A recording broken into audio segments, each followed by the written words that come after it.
குழு நண்பர்களுக்கு வணக்கம். தமிழ்நாட்டில் எப்படிங்க வெள்ளம் உருவாகுது? உண்மையிலே இந்த வருஷம் தமிழ்நாட்டில் ஒன்றும் 100 சென்டிமீட்டர் 100 சென்டிமீட்டர் 110 சென்டிமீட்டர்லாம் மழையே பெய்யல. ஆனால் பார்த்தீங்கன்னா இடுப்போயம் தண்ணியிலலாம் நீங்கள் பார்த்துருப்பீங்க. எல்லா ஒரு டிவி பாக்கி இல்லாமல் எல்லாம் வெள்ளம் பார்த்துருக்கீங்க. எப்படி வெள்ளம் உற்பத்தி செய்யப்படுதுன்னு யாருக்காவது தெரியுமா? பெய்யறது என்னமோ 30 சென்டிமீட்டர் 40 சென்டிமீட்டர் தாங்க மழை பெய்யுது. அப்புறம் எப்படி இவ்வளவு தண்ணி வருது? இப்படி தாங்க வருது. இங்க பாருங்க, இந்த நிலத்துல பெய்ஞ்ச தண்ணீர் அவ்வளவு 4 அடி தண்ணீருங்க. நான் நிக்கிறேன் பாருங்க, 3 அடிக்கு மேல இருக்கு. இவ்வளவு தண்ணீர் இந்த நிலத்துல நிக்குது. இந்த விவசாயி தண்ணியில வடிய வைக்கவே இல்லை. 8 அடி உயரம் நெல்லு அப்படியே நிக்குது. இந்த தண்டோட சுற்றளவை பாருங்க. இங்க பாருங்க, ஒரு தண்டு இதை கொஞ்சம் காட்டுங்க. இங்க பாருங்க, ஒரு நெல்லு தண்டோட சுற்றளவை நான் அளக்குறேன். இது மாப்பிள சம்பா. ஒரு அங்குலத்துக்கு குறையாம இருக்கு. ஒரு அங்குலத்துக்கு குறையாம இந்த தண்டோட சுற்றளவு. சரிங்களா? இங்க பாருங்க, இவ்வளவு இருக்கு. இவ்வளவு தண்ணி நின்னாலும் இது அதுக்கு மேல எழுச்சி விளையுதுங்க. ஆனா அத பக்கத்துல நட்டுருக்காரு பாருங்க, பாலமுருகன் வயலுக்கும் பக்கத்துல ஒருத்தர் நட்டுருக்காரு. 1/2 அடி அல்லது 3/4 அடி தான் இருக்கு. அந்த பயிர் எவ்வளவு இருக்கு? ஒரு 3/4 அடி 1 அடிக்குள்ளதான் பயிர். அதுல கதிர் வந்துட்டு அவர் எப்படிங்க 3 அடி உயரம் தண்ணியை நிறுத்துவாரு? மழை பெய்யற அன்னைக்கு முத நாளே அவருக்கு வயிற்றெல்லாம் புளி கரைக்க ஆரம்பிச்சிடும். வயிற்றுல அமிலம் பாயும். தண்ணியை வடிய வைக்காம முடியாது. ஆனா ஒரு கிராமம் பூரா பெய்யுதுங்க 30 சென்டிமீட்டர். எல்லா தண்ணியும் ஒரே நேரத்துல அந்த கிராமத்துல இருக்கிற சின்னோண்டு ஆறு எப்படி வடியும், எப்படி கொள்ளும்? எல்லாரும் ஒரே நேரத்துல வடிகட்டுனா மேட்டுல இருக்கிற தண்ணி பள்ளம், அதுக்கு அடுத்தது பள்ளம்.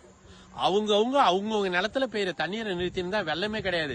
இவர் தான் 1 அடி உயரம் நெல்லு நடுறாரு. எப்படி 30 சென்டிமீட்டர் தண்ணியை நிறுத்த முடியும்? இந்த மாதிரி 5 அடி 6 அடி உயரம் 8 அடி உயரம் உள்ள நெல்லை நட்டுருந்தாருன்னா தண்ணி வயலே நிக்கும், வெள்ளமே வந்திருக்காது. தமிழ்நாட்டுக்கு வேண்டிய தண்ணீர் பூரா தமிழ்நாட்டிலே நின்று இருக்கும். கர்நாடகாவில் பெய்யுற தண்ணீர் கர்நாடகாவுக்கு, கேரளாவில் பெய்யுற தண்ணீர் கேரளாவுக்கு, தமிழ்நாட்டில் பெய்யுற தண்ணீர் மட்டும் தமிழ்நாட்டில் விட்டு கடத்திட்டு நம்ம தண்ணிக்கு தவிச்சுக்கிட்டு இருந்தா யாரு பொறுப்பாவாங்க? அவங்கவுங்க நிலத்துல பெய்யுற தண்ணீர் அவங்கவுங்க நிலத்திலே நின்று இருந்தாதான் கோடையில தண்ணி எடுத்தா தண்ணி வரும். பூமி கீழே கடலுக்கு கீழே இருந்தா தண்ணியை உறிஞ்சி எடுத்துக்க முடியும். மழை பெய்யுற தண்ணீர் தான் தூய்மையான தண்ணீர். அதை நிலத்துல நிறுத்தினாதான் பூமிக்கு வெளியில நிறுத்துற எல்லா பொருளையும் பூமி தன்னை நோக்கி இழுத்துக்கும். தரைக்கு மேல ஒரு அங்குலத்துல ஒரு கல்லை தூக்கி எறிங்க, ஒரு அங்குல உயரத்துல இருக்கிற கல்லை பூமி இழுத்துரும். அதனால பூமிக்கு மேல இருக்கிற எந்த பொருளா இருந்தாலும், தூசியா இருந்தாலும் இழுத்துரும். பறக்கிற பொருள் எதுவா இருந்தாலும், ஒரு பேப்பர் தூக்கி போடுங்க, தரைக்கு மேல பறந்துட்டு திருப்பி கீழே இழுத்துரும். பூமியினுடைய ஈர்ப்பு விசை இழுத்துரும். அதனாலதான் பூமிக்கு வெளியில தண்ணியை நிறுத்தினாங்க. அந்த இடத்துக்கு பேரு தாங்க வரப்பு. பூமிக்கு உள்ள தண்ணியை நிறுத்தின இடத்துக்கு பேரு குளம், குட்டை. பூமிக்கு வெளியில நிறைய தண்ணியை வரப்ப உயர்த்தி நிறுத்தினாங்க. அந்த தண்ணீர் பூமிக்கு வெளியில இருந்ததுனால பூமி பிடிச்சி உள்ள இழுத்துக்கிட்டு அதுதான் பூமி உள்ள போச்சு. காலங்காலமா அந்த மாதிரி தமிழ்நாட்டுல உயரமான நெல்றாங்களை நட்டு நிறைய நீரை நம்ம சேமிச்சோம். அந்த தண்ணீர் தான் இப்ப நம்ம உறிஞ்சி எடுக்கிறோம். இப்ப அதுக்கப்புறம் சேமிக்கிறத விட்டு 50-60 வருஷம் ஆயிடுச்சு. இந்த மாதிரி 1.5 அடி 2 அடி உயரம் நெல்லை நட்டா அவன் எப்படி இந்த வரப்புல தண்ணியை நிறுத்த முடியும் வயல்ல? இந்த மாதிரி நெல் ரகங்கள் தான் தமிழ்நாட்டுல வெள்ளத்தை ஏற்படுத்துது. அவன் அரப்பா இருக்கணுமே பயந்துட்டு வடிகட்டுறான். இவன் வடிகட்டுற தண்ணி அடுத்த வயல்ல 1 அடி தண்ணி 2 அடி தண்ணியா போகுது. அடுத்தவன் வயல்ல இந்த 1 அடி தண்ணி 2 அடி தண்ணியா போகுமே அவன் யோசிக்கிறதே இல்ல. ஆனா இந்த விவசாயி தன்னுடைய வயல்ல பெய்யுற தண்ணீரை தன்னுடைய வயல்ல நிறுத்திருக்கான். இவனால தமிழ்நாட்டுல வெள்ளமே கிடையாதுங்க. இவன் வயல்ல வேணுங்கிற அளவுக்கு நல்ல விளைய வச்சிருக்கான்.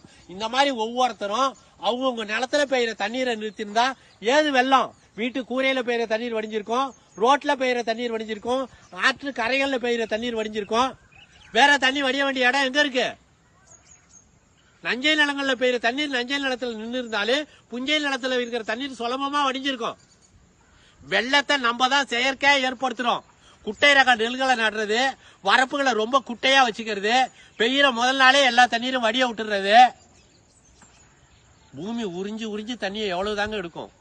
மழை கிடைச்சா தானே உறிஞ்சோம்.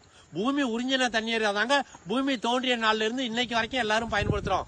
அருகம்புல் தனக்கு வேண்டியதை எடுக்குது, ஆலமரம் தனக்கு வேண்டியதை எடுக்குது, மனுஷன் தனக்கு வேண்டியதை எடுக்கிறான், ஆடு மாடு தனக்கு வேண்டியதை எடுக்குது. பூமி தாங்க எல்லாருக்கும் வேண்டிய தண்ணீரை குடிக்கும். பூமியை தண்ணீரை குடிக்க அனுமதி கொடுங்க முதல்ல.